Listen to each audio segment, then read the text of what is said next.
What's up, guys? What's going on? Back with another banger. Let's have a look over at the JASMY chart. Figured we'd jump into a quick stream, guys. We're still holding the 30-day SMA very nicely. Very nicely, as you can see, 3 days in a row now. We're resting right on top of it. Can we close another candle above it today? That's the question. About 4 hours and 14 minutes. Till the candle closes, can we close above? Or can we come up and test 2 cents 1 resistance? Get rejected off it? Probably get rejected off, considering the complete lack of volume right now in most of the market. It's weird. We're seeing green across the board. I mean, we've got Bitcoin at 58.2. JASMY's up 0.27%, but look at the volume, 51 million. Very low volume, guys. Very low volume. We cannot sustain a green pump day with zero volume in the market, right? Unfortunately, XRP saw a nice little pump up, but now it's coming back down because of the announcement for the Grayscale Trust. Now, I talked about this, guys. We just finished doing a group video call on the Patreon, and we were talking about XRP, and I had mentioned that this Grayscale Trust, guys, while it's bullish news on the surface, we know what Grayscale does with their trusts, right? Look what they did with Bitcoin. Look what they're doing with Ethereum. All they're doing is they're creating a trust to accumulate a bunch of XRP, and then as soon as we get an XRP ETF, they're going to dump like madmen on the market again, just like they did with Bitcoin, just like they're doing with Ethereum. So it's bullish in the short term. It's bullish news, but it's bearish in a sense that when we do get an ETF, all this means is that Grayscale is going to hold and suppress the price of XRP when we get the ETF, because they're going to be dumping on the market, just like they've been doing, right? So that's kind of what it reflects to me, but I mean, we'll enjoy it though while it lasts. We'll enjoy it. We saw a little bit of a run up to 58 cents, but now we've kind of corrected a bit back to the downside, 56.3. So yeah, having a nice little price action here across the board, right? Not too bad. Look at Tectum, man, 36.5% pump, 42 on the week. Very nice. Sui's up more. Sui is up 30% on the week, guys, because of their memes, probably. Crazy. 30%. You'll love to see that. All right, let's get into the chat a little bit. What do we got? Make sure you smash the likes and subscribe, guys. Helps the channel grow, means a lot. Big Kev, what's up, buddy? What's up, Rob? Crypto fam, ready for October? Yes, exactly. We are ready to go for October, man. September, you know, and the funny thing is, guys, September, it's almost over. I mean, we're almost halfway through the month already, right?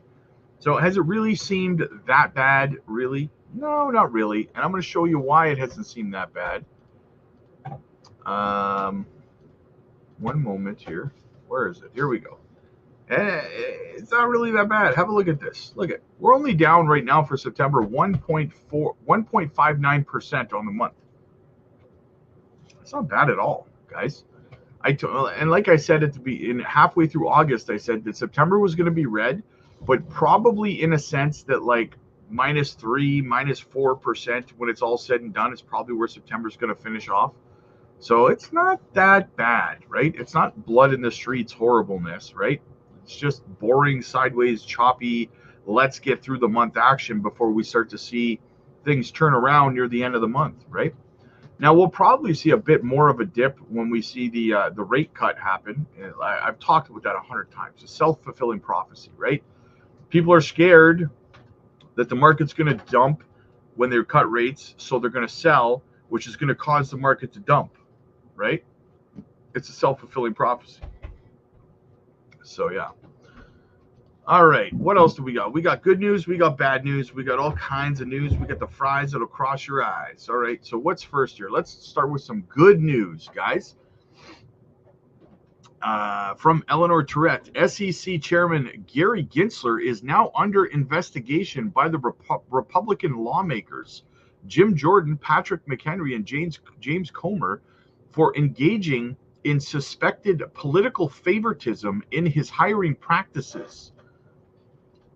The accusations are starting to fly. Gary Gensler is in some trouble. I can't read this. Well, I suppose I could try. The wording's kind of small, so bear with me. Says, Dear Chairman Gensler, the Committee on the Judiciary, Financial Services, and Oversight and Accountability are continuing to conduct oversight of the SEC.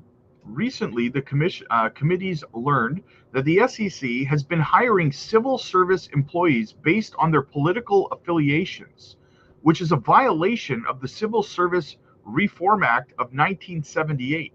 We write to request relevant documents and information regarding these allegations. According to email correspondence made public in a comment to the SEC rulemaking, the SEC's decision to hire Dr. Hosang Zhu, the SEC Director of Trading and Markets, may have been influenced by his political affiliations on May 18, 2021. Following a call you held with Dr. Zhu to discuss his potential employment at the SEC, Dr. Zhu emailed you to affirm his ideological suitability for employment under you, stating, quote, I believe I'm in the right place on the political spectrum, and I'm happy to provide as much detail as needed so you feel comfortable. The SEC hired him 6 months later on November 19th, 2021. As this correspondence suggests, the SEC appears to be unlawfully considering an applicant's political ideology when hiring bureaucrats.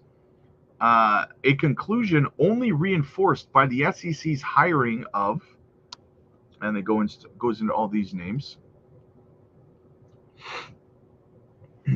individuals from left-leaning organizations. Sorry, guys, the words were really small for my eyes, so bear with me, right?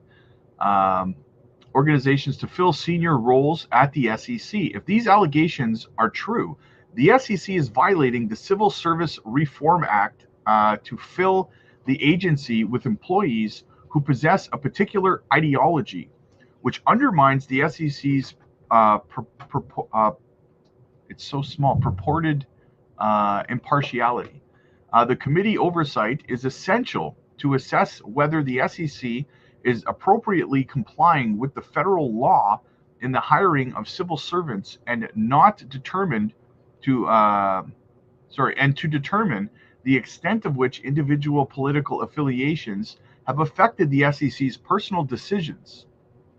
Therefore, to assist our oversight, we ask that you produce the following documents and information since April 17th, 2021.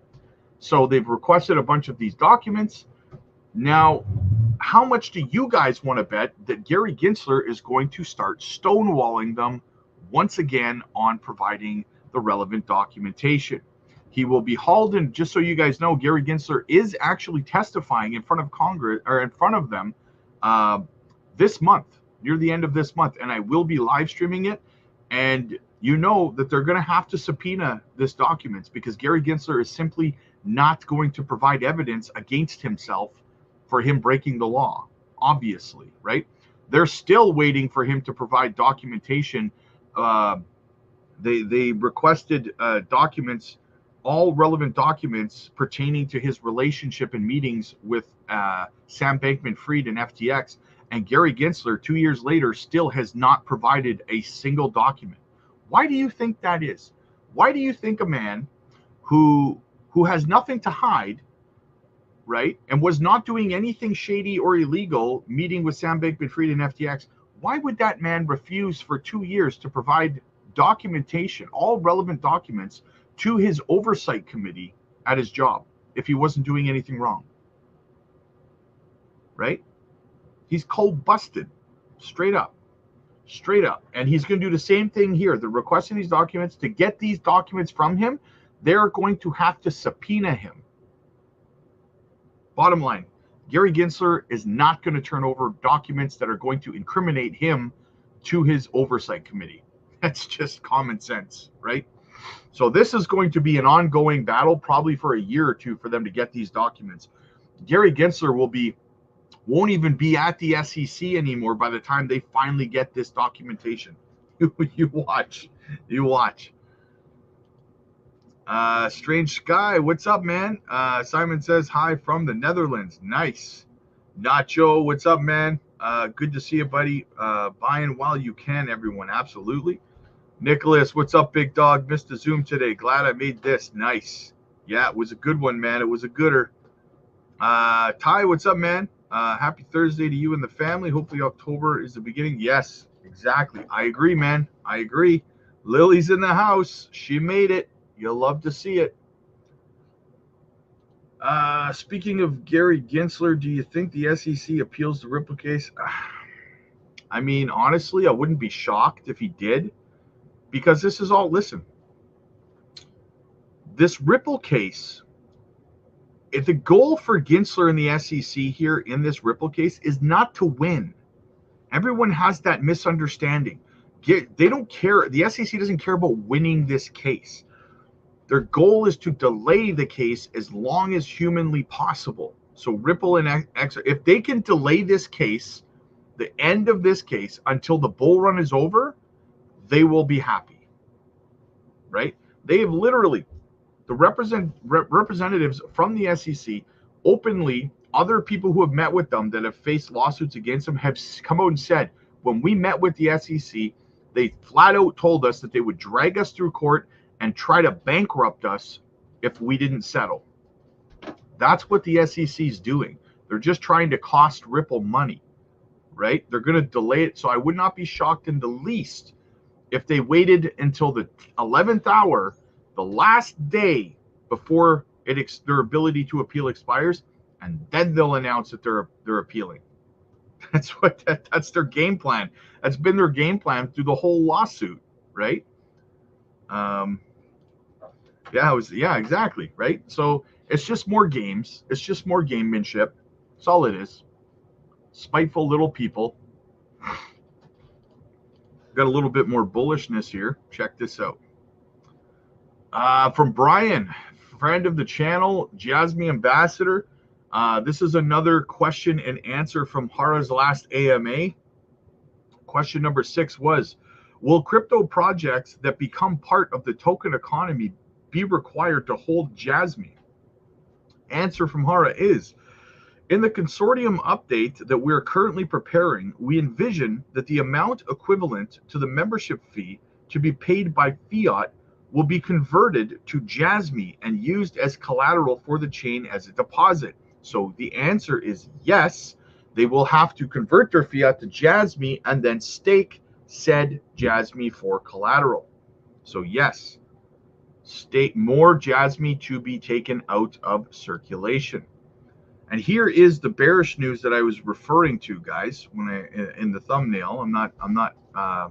So Etoro USA settles with the SEC and agrees to pay $1.5 million and restrict crypto offerings. This is going to be leveraged in every SEC case that they have going right now against Coinbase, against Binance, against every other exchange. Etoro screwed over the crypto market. They screwed us over by this settlement. They have agreed not to sell digital assets anymore. Etoro is not going to sell crypto anymore. They settled with the SEC. So the SEC announced today that Etoro USA LLC has agreed to pay $1.5 million to settle charges of operating as an unregistered broker and clearing agency in connection with the crypto asset trading platform. Etoro has committed to ceasing violations of the federal securities laws and will limit the crypto asset available for trading on the platform. So basically, Etoro admitted in court that the crypto that they're selling essentially are securities in court. So now there's precedent in court because of Etoro that the SEC can leverage in other cases against Binance, against Coinbase, and say, see, Etoro, they stopped selling crypto because they agreed that it's a security. That's exactly what's going to happen now. Watch. Give it a couple of weeks. You guys will see the announcements. New filings in the Coinbase case. New filings in the Binance case. Watch. Watch. Etoro fucked us here, guys. In the grand scheme of things, it won't mean that much, but in the short term, they screwed us. According to the SEC order, since at least 2020, eToro allowed U.S. customers to trade crypto assets classified as securities through its platform without registering as required by law. It is not required by law to register cryptos. That's not a law. That's not a law. That's Gary Gensler's imagination. Moving forward, eToro will only allow U.S. customers to trade Bitcoin, Bitcoin Cash, and Ether.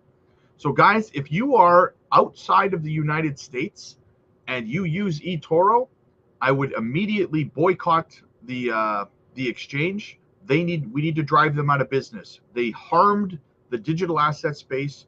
We need to drive them out of business now.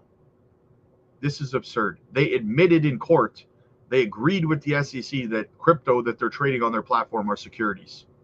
They just laid precedent. I don't think maybe you guys don't understand how important that is, but that's going to be leveraged in every single court case moving forward that the SEC is involved in. It won't always pan out in their favor, but there is now precedent in court because of eToro. Thank you very much. You're dead to us. Woot woot. Almost time to go. Yep. Kevin, how's that legal? Ripple being dragged through the mud by the SEC. They're not protecting anyone and should be investigated. I agree. 100%. But it's legal because the court systems in the States are a joke, so to speak, right? I mean, they're no better in Canada, but I mean, they're a joke, right? That's why this kind of thing can happen. That's why a lot of companies do settle with the SEC because the SEC threatens them and says, we'll drive you out of business. We will bankrupt you, right? If you don't settle, we will bankrupt you. If they were wise, they would record their meetings.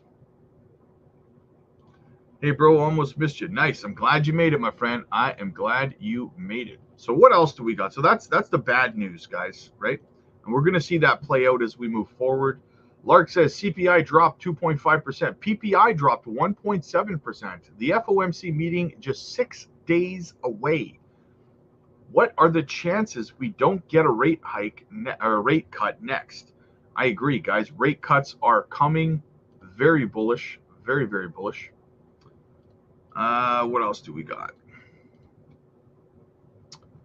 More from Eleanor Tourette. She says Republican Tennessee Congressman Robert John Rose, who sits on the Financial Committee, is introducing a new bill called the Bridge Digital Asset Act that will establish a joint advisory committee on digital assets between the SEC and the CFTC.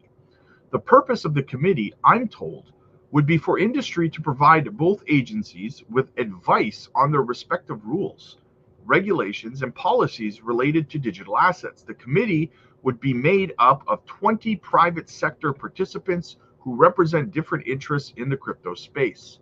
The current heavy-handed regulation by enforcement approach isn't working and is instead encouraging investment in the key innovation overseas, said Rose. The Joint Advisory Committee on Digital Assets will provide a framework for the government to provide sector partners to cooperate on a path towards success for the regulatory landscape of digital assets and private sector participants. Guys, two things. One, how pathetic is it that this is even necessary? We just saw that they just passed regulations in the EU for digital assets. It's so sad that this is even necessary in the United States. They can't figure out regulations. They need to form a new committee to do it. First of all. Second of all, you can form a new committee till you're blue in the face. You could have 20 people, 50 people, 100 people, million people on this committee. If you think for 1 second that Gary Gensler is going to listen to anybody, he's literally been threatened by Congress that he will be subpoenaed, and he doesn't give two flying about it, right? He does not listen. He's not listening to Congress. He's not listening to anybody. He's not going to listen to any kind of advisory committee either. He's going to keep doing whatever he wants until someone fires him. I don't know why they don't get that. Aman, what's up, buddy? Good to see you, man. XEN, Jasmy, and Swift still holding, brother? Oh, yeah, 100%, man. Holding strong. You know how we do. Little bit of an update here from Mora Games, guys. Bullish AF. Good morning, gamers. Gear up. Take your shot and dive into the action. Our scopes are designed with precision and style, whether you're scoping the targets. So pretty cool upgrade to their scopes on their game. Very, very bullish, guys. Love to have, I love to put little updates for the Web3 gaming projects because they're going to be big, man. They're going to be big. And as accumulation continues, we see Mara acquires more Bitcoin. They now own 26,200 BTC worth 1.5 billion, while retail shaking their little panties, scared about what's going to happen next. All right, and what do we got from Squawk Box today, guys? Former Federal Reserve Vice Chair says 25 basis point cut is warranted by next week. Listen up. Roger, I think about you sometimes that you're one of these people that gets paid to worry, I think. And I think you were really worried about inflation staying sticky and not being totally vanquished. And I'm just wondering now whether you're in a good place about what the Fed's getting ready to do. And I think, have you come around to the notion that you need to worry a little bit less at this point, or still worried? Well, look, two or three different questions in them. Let me answer them in order. First, I think the 25 basis point reduction at the upcoming meeting is baked in, warranted. The market had been debating 50 basis points versus 25. I've never understood where the 50 basis point concept came from. So 25 basis points, I think, is the most likely expectation, and perhaps more of the same this year. Point two, headline inflation has been moving very gradually down. And so I think there's still some reason to be worried. But point three, and Rick Santelli is right, you can take these apart and slice and dice them. What I've been focused on is places that do appear to be consistently sticky, one of which is housing. And I think there's something structural going on there. So overall, count me still in the camp of, yes, I think the Fed's right to be more comfortable that inflation is coming down. But I think they're going to be on a very gradual path because there are some elements of stickiness there that we just simply can't ignore. You are still worried. I thought maybe you were, and like I said, you consistently have been right, as we've pointed out many times about that. I think Rick's been worried about that as well. But most people at this point have shifted their main concern to growth worries now, Roger, and they don't seem to give inflation concerns the same weight anymore. I think that's, again, overdone. So people have gotten very focused on the unemployment number where it's moved up quite significantly. I remind people that the number 4.2 in the old days, we'll put it that way, was considered close to full employment. And so I think on the labor market side, we've got a very balanced economy, not one that's falling, a balanced market, not one that's falling out of bed, so to speak. And when you look at GDP numbers, we're still growing, I think, roughly around trend. Not every report is exactly the same. So, I have been on occasion sometimes worried that we're going to, have a hard landing if the Fed didn't calibrate it right. I think the recession fears right now are probably misplaced. And I think the market is maybe misreading the Fed a little bit to the notion that, any ongoing weakness in labor markets is going to trigger a dramatic response from them. I think the focus should stay on, is inflation really coming down? Watch the labor markets, but right now it seems like a market that's roughly imbalanced, not a market that's falling out of bed. I agree, guys. I think it's pretty much common sense at this point that 25 basis points is where we're going. I don't see us going any higher than that this time around. I think we'll probably see three cuts, though, of 25 basis points. Bitcoin's average returns by month between 2010 and 2024. Check out October, November, December, guys. Check it out. This is the average over the course of 14 years. Returns 29.5% in October, 37.9% in November, and 12.3% in December, guys. That's your average return rate but sorry, to the upside of October, November, December. Are you ready for a green Christmas? That's what I'm talking about, baby. And what else do we got? Onyx Protocol. Guys, we can't do a live stream without talking about Onyx, right? Check it out, guys. Part 2 of the proposal, OPI or OIP 42, to add VUSD to markets, guys. This is what I've been talking about, so that I can stake VUSD and be able to receive Onyx Coin, a boosted Onyx Coin APY, as you can see here, boosted APY in XCN rate for VUSD markets. So that way, again, I could stake my VUSD instead of deploying it into Onyx Coin and get Onyx Coin as APY. And then when I end up unstaking at the end of it all, I'll still have my dry powder to be able to put into something else, right? So, or to buy more Onyx Coin with, right? So now what I'm doing, instead of DCAing into Onyx Coin, I will be DCAing into VUSD and staking it for the APY, right? In Onyx Coin. This one has a day, 1 day, 3 hours, 3.5 hours left until the vote is over. So far, 302.3 million votes for, 0 votes against. Feel free to cast your votes, guys. Feel free to cast your votes. And yeah, here we go. They got the announcement here over on their X page as well. To add VUSD to markets, 2 of 2. This is now live. Just over 1 day remaining to cast your vote. Guys, somebody had said in the chat the other day, yesterday, I think, they said, well, voting's expensive. It's not expensive if you're using the right wallet, right? If you're using your Coinbase wallet, from my understanding, it's like $2 or something like that, right? If you're using something like MetaMask, it's like $600 or something, right? So just, I mean, obviously it's not financial advice, but if you want to be able to participate, maybe switch over to your Coinbase wallet or something, right? What do we got? Chris, what's up, man? Good to see you, buddy.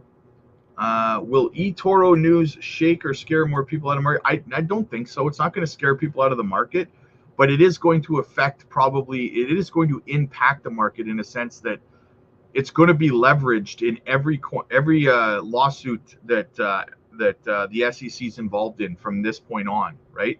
So it just strengthens their case. Now, ultimately, I think the SEC will lose, but this doesn't make it any easier, right? Kevin, that's insane. How much they let Gare Bear abuse his power while Congress sits back. Then nothing. Yeah, I know. It's so hard, though. It's hard to reprimand government officials, and we shouldn't let them make it. That's the thing. We've allowed government officials to make laws and regulations to make it impossible to discipline them, right? They've protected themselves from disciplinary action for what they do, and we've allowed it to happen, right? What's your price prediction for XRP, if you don't mind me saying? $7 to $13 for XRP is where I see it going. So where everything Cosmos about to make some noise. I agree. Cosmos very bullish on Atom. Boomer's in the house. What's up, buddy? Respect, bro, bringing up XCN. Oh, I'll always bring up XCN. Absolutely, man. Any thoughts on THD, Trump-Harris debate, coin on Uniswap? I don't know anything about that project, my friend. I haven't looked into it at all. In fact, you bringing it up is the first I've ever heard of it, but I'm not surprised they bring up a meme coin, right? Or someone would create a meme coin about it. Balaclava Man, how come the SEC is against crypto? Because of Elizabeth Warren. That's why it's so important that John Deaton unseats her, right?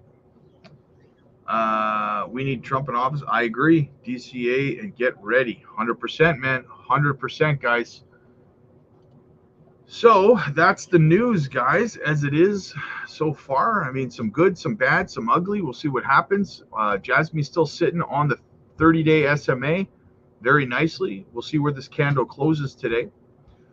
Ping-ponging right now between the 2 cents one and the 30-day SMA. So we'll see what happens. But guys, get over to the Patreon. We just did a group video call today. I record them and then I upload them onto the Patreon as well, so you can watch them later. So check that out. I put that over there, guys. We do one-on-ones, one-on-one coaching sessions over there as well. Get your spots booked in, guys. They fill up fast, I'm telling you. We do crypto giveaways, swing trade opportunities, technical analysis training videos, and so much more, guys. Check it out. Get your butts over to the Patreon. Link is down below. I'll see you guys later tonight. I will be live streaming from the office. So I'll see you guys then. Peace.